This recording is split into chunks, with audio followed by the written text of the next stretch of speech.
So you have just received your SOM REACH RS2 Essential Surveying Kit. In the kit, you will receive two receivers, a base and a rover. You will receive a GPS surveying pole, an extension pole, a tri-brush, a controller, and a controller bracket. You will also receive a tripod. This is where you will set up your base and leave it stationary while you roam with your rover.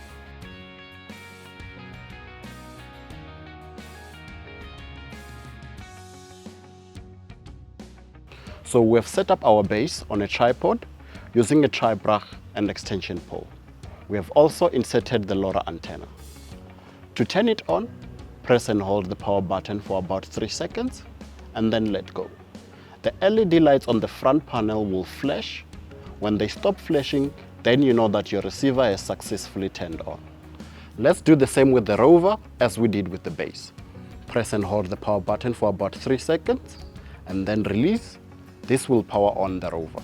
So now let's screw in the pole.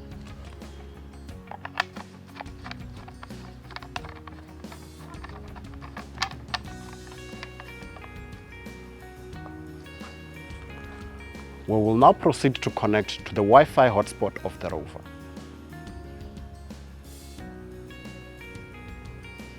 This is already connected. Let's now go to the MLED Flow application.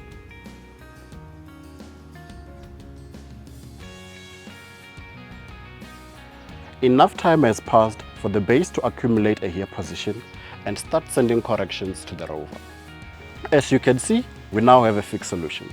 This means that we now have centimeter level accuracy.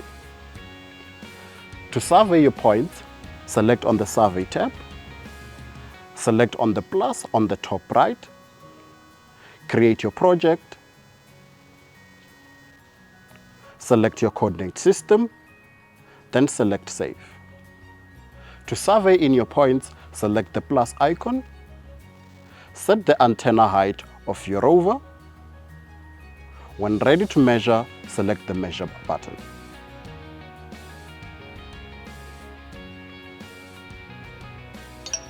When a measurement is complete, you will hear this by the sound.